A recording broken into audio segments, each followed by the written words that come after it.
Hello everyone and welcome back to the Common Sense Crypto channel. As with you always, this is Rich doing another video today on XRP. So I hope you're all having a wonderful day today wherever you are in this great world. We're gonna talk about XRP.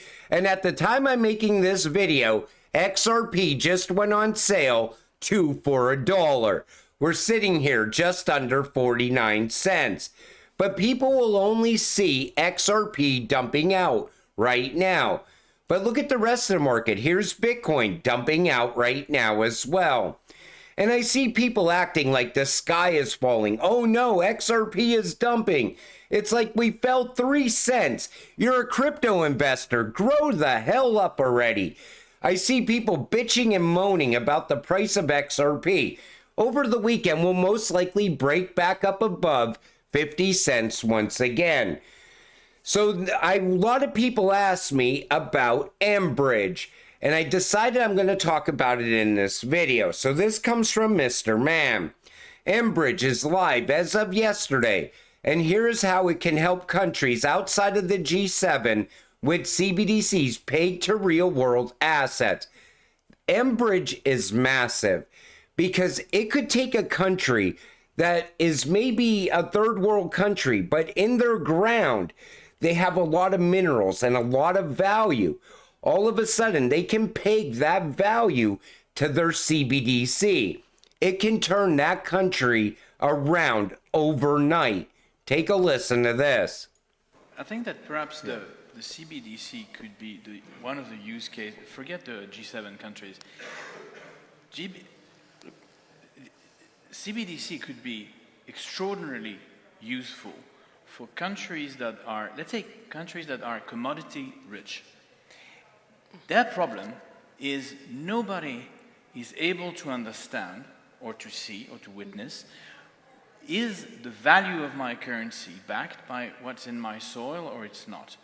And let's imagine, and to the point, real-world assets that we talked a lot about, but it is a fact and it is something that will be absolutely massive in the coming years. So let's say you link those. You can actually tokenize what you have in your soil. You can then measure it. You can have it on a blockchain so big people can see and count and validate. That's game-changing, especially for smaller countries. And think about countries that have diamonds. Diamonds could be backing their central bank digital currency. This is going to be huge over time. So what is Project mbridge? It's an experiments with a multi-CBDC common platform for wholesale cross-border payments, focusing on the use case of international trade, which has the potential to connect central banks and commercial banks around the world as a public good. mbridge is also good for XDC. I think we'll also see XLM tied in here over time as well. And you see ISO 222, EVM compatible. I mean, this is going to be massive. This is going to change entire countries as we move forward. And because it's a BIS project, you know it also ties to XRP. It makes sense when you understand what Project mbridge is and how ESDRs work. Now, as of right now, we cannot hold an ESDR, but they're changing the rules around that. So imagine if XRP was to become an ESDR. All of a sudden, the value of XRP would easily be 4 digits and beyond. And that could fall in line with XLM. It could pertain to XDC. We don't know where this is fully going yet, is what I'm saying. So you see, country A, country B, and country C. CBDC wallet, e-commerce app, commodity app, digital trade app, all tied back into the G20 MCBDC bridge. And this is how it would work. So imagine it like this. So for e-commerce, right? Maybe you have XRP in there or XLM. For commodities, you have maybe XRP, maybe XDC. Digital trade, definitely XDC. Most likely also XRP playing a role. You see how this is all coming together. Fam, Larry Lee from Swift was asked about his thoughts on people saying that mbridge is a rival to Swift. I think it's definitely a rival to Swift because Swift wants to stay in the dark ages. They want to stay in a place where payments take 3 days to settle. The rest of the world wants to push ahead. They want everything to be fast, cheap, and secure. They want real-time payments. And they're tired of Swift dragging their feet. There's never going to be a fix for Swift, and Swift knows it. Swift is owned by the banks. What happens when those banks decide, okay, we're no longer going to use Swift. We're going to go in a different direction. We're going to start utilizing RippleNet and XRP instead. That leaves Swift out there with no customers. That's how fast this can change. And the BIS is already pushing in that direction. Saudi Arabia's central bank has joined Project mbridge. Think of Saudi Arabia backing their oil or backing their CBDC with oil. And you still need something to move that value. That's where XRP comes in. XDC could also play a role in that also. This is going to be so much bigger than we actually think. And this is just one project out there. Other projects are to follow. Petrodollar contracts expiring, Saudi Arabia. And again, with this contract expiring on the petrodollar, mbridge makes sense for Saudi Arabia going forward. I'll talk more about the petrodollar contract in another video. This comes from Smoke, which is why the role of Ripple's possible role in Project mbridge becomes clear.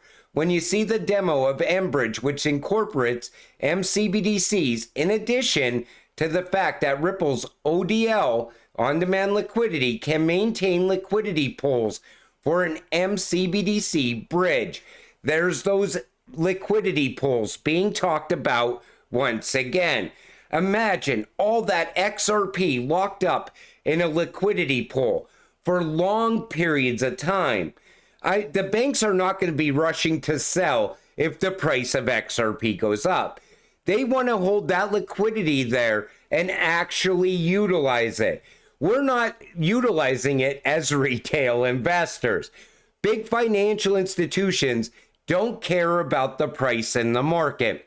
They only care about what they need it to do, provide that liquidity. Ripple makes ad for XRP use in projected $300 trillion cross-border payments.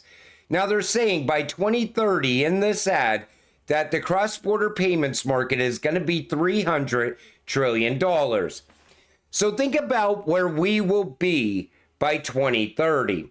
People would right away say, well, then I'll just wait until 2029 to get invested in XRP. By 2025, going into 2026, I think we will be at a point where we're getting passive income from our XRP.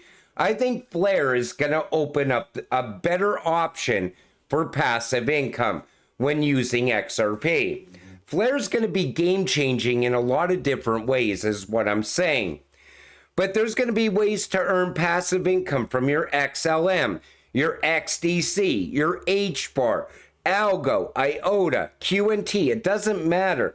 There's going to be passive income options. So by 2030, most of us will still be holding a decent amount of XRP if we didn't sell along the way. And by then, the passive income you're getting will be absolutely life-changing. Indian banks offer incentives to lift e-rupee use as wholesale CBDC usage plunges. Now, I think CBDCs are going to be a tough sell when they first go live. Let's put it that way. Let's say here in the United States, they bring a CBDC up and running tomorrow. Most people will reject it right out of the gate.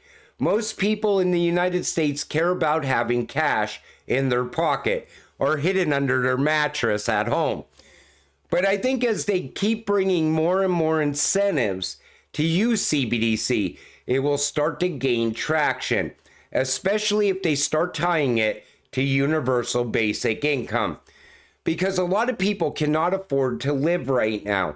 So they would jump on the idea of universal basic income, or if you want to say what Elon Musk says, universal high income. But I don't think we will ever see high income when it comes to UBI. I think it's years out for like anybody, like the normal working class person. I think it's going to be years out. People that are tied to the government system, maybe through welfare, Social Security, I think they will be the first to get tied to universal basic income.